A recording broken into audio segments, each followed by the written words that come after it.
네, 반갑습니다. 오늘은 이제 1차 세계대전 드디어 한번 들어가 보겠습니다.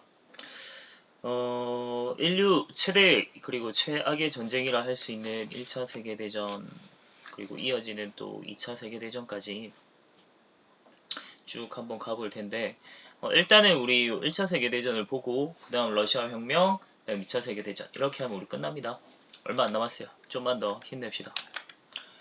자, 1차 세계대전에 여러 가지 뭐 배경이 있겠지만 저는 한 세 가지 정도를 생각을 하거든요. 하나는 삼국 동맹과 삼국 협상의 대립이다라고 하는 점이랑 그리고 하나는 이미 이제 유럽의 하약고루라고 불리던 발칸반도 안에서의 좀 민족주의적인 이런 갈등들하고 또 영국과 독일의 이제 또 팽창 정책 이런 것들이 좀 부딪히면서 나타났다라고 보면 될 것 같습니다. 그래서 여러 가지 배경 중에서 크게는 뭐 팽창 정책을 하는 것과 그리고 이 민족주의적인 이런 모습들이 나타난다 정도라고 보면 될 것 같고요.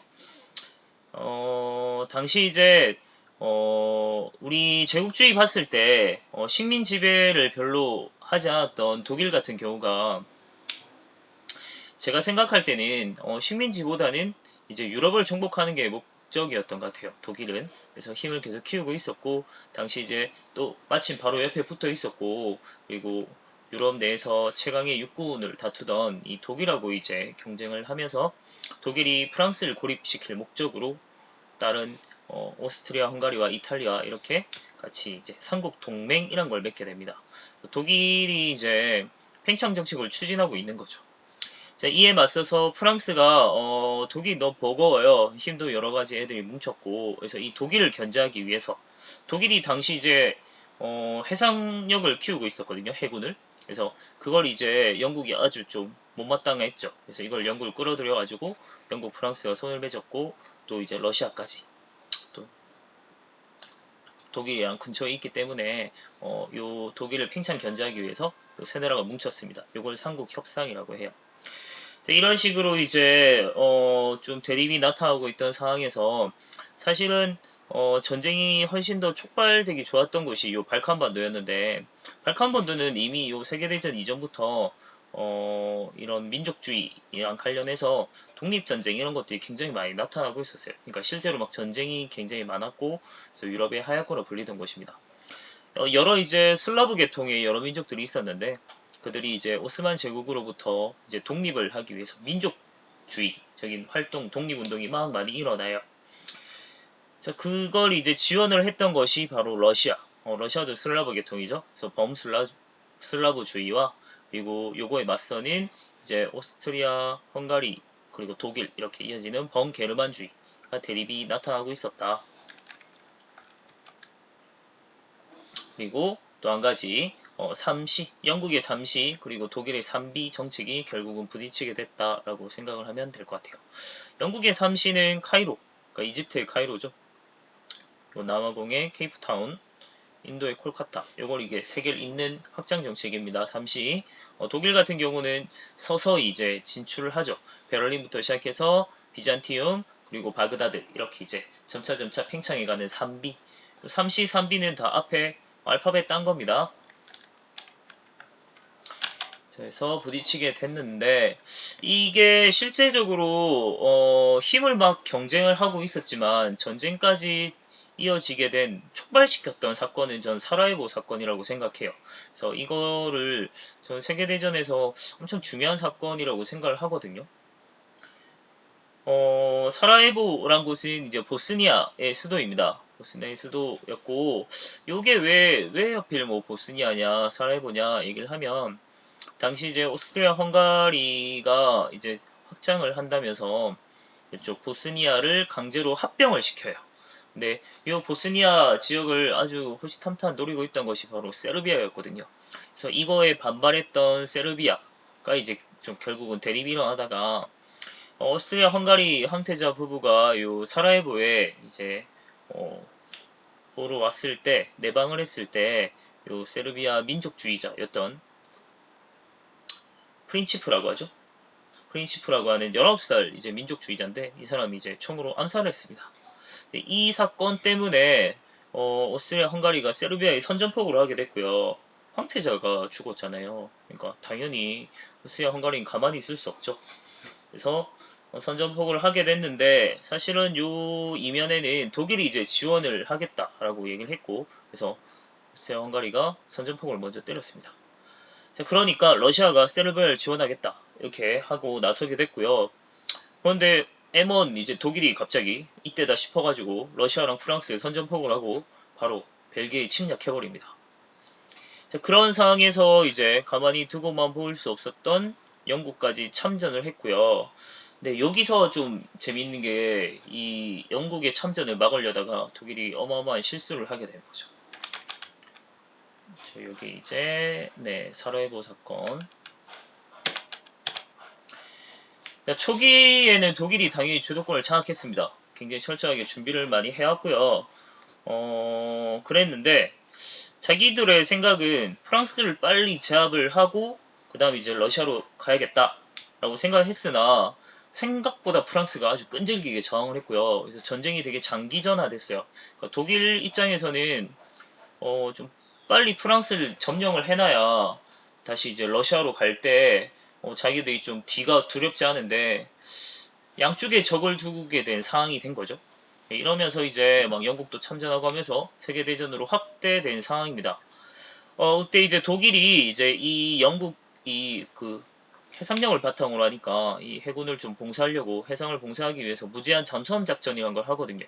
잠수함이라고 하는 요 당시엔 신무기죠. 신무기를 이 잠수함을 만들어 가지고 어뢰 같은 걸 쏘는 거죠. 그래서 막 상선이나 뭐 이런 뭐 군함이나 이런 걸 가리지 않고 막 쏘다가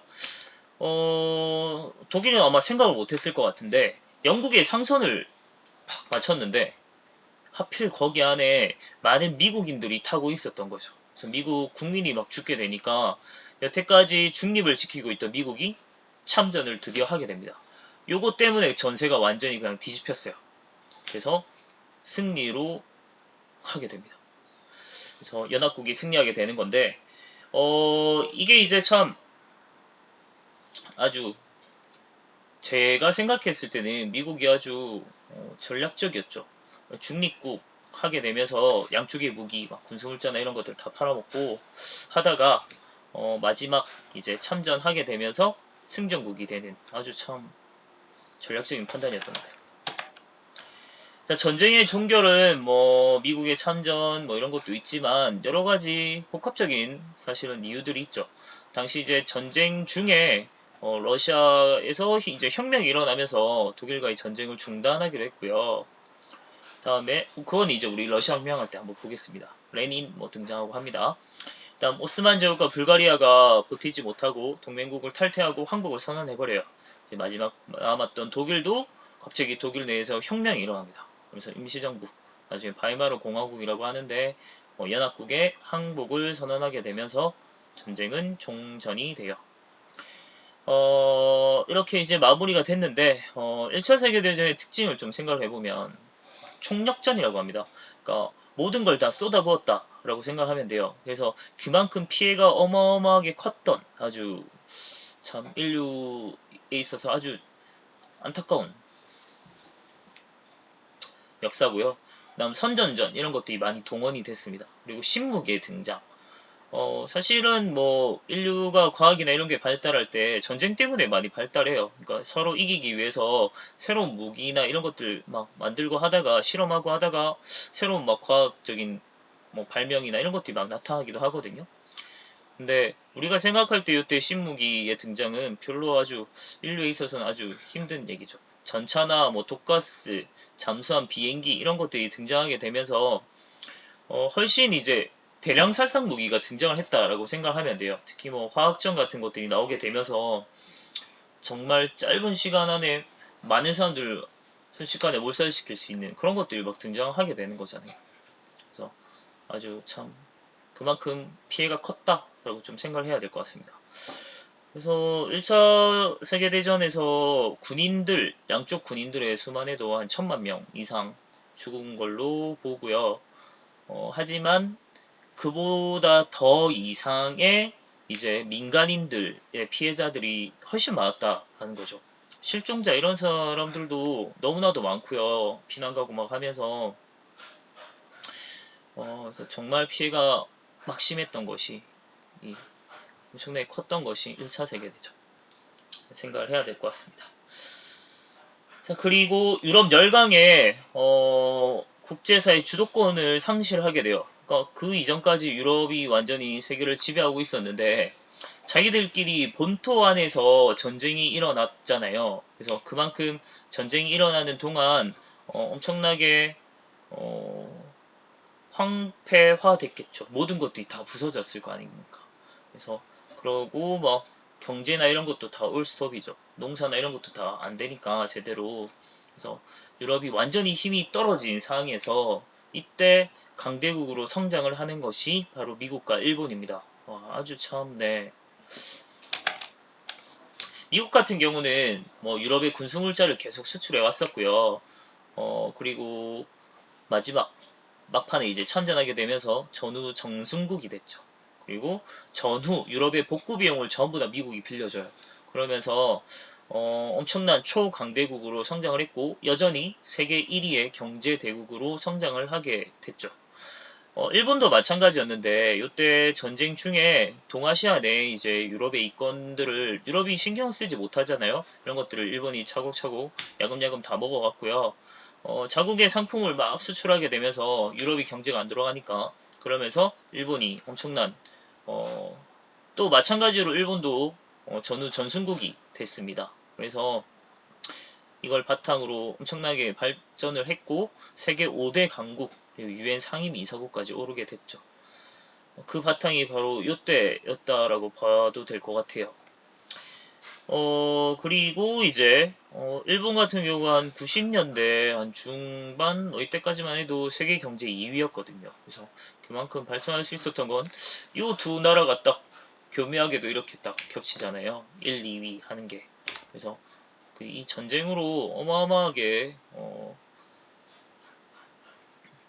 엄청난 유리해지는 사람들도 있다는 거죠. 그걸 어떻게 하는가에 따라 참 차이가 나는데 뭐 미국 입장에서나 일본 입장에서는 되게 전략적이었던 것이고 개인적으로 참 네 별로인 것 같습니다만 자 그리고 우리가 이제 시험 범위에는 사실 안 들어가서 이 베르사유 체제나 이런 것들을 우리가 빼버렸는데 그러니까 전 1차 세계대전 이후에 이제 나타난 세계의 모습을 좀 빼버렸긴 했는데 2차 세계대전을 좀 보려면 그 배경을 좀 이해를 하려면 조금 설명이 필요할 것 같아서 저 수업 때도 얘기를 했는데 간단하게 얘기할게요. 그러니까 베르사유 조약이라고 하는 걸 맺어요. 전후. 그래서 이때 미국, 영국, 뭐 이탈리아, 프랑스 이런 애들이 이제 주도를 하게 됐고요.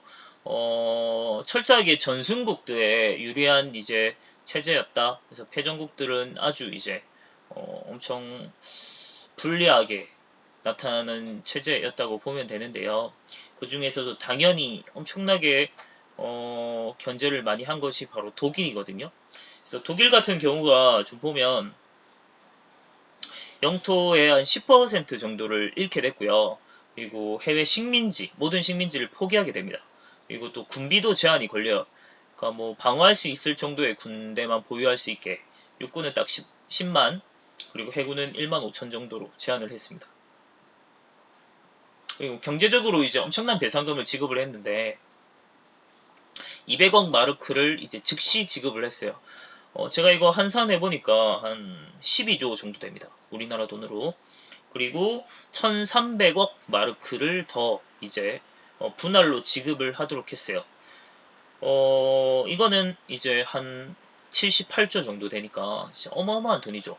지금도 많은 돈인데 요 당시로 한번 생각을 해보면 어마어마했겠죠.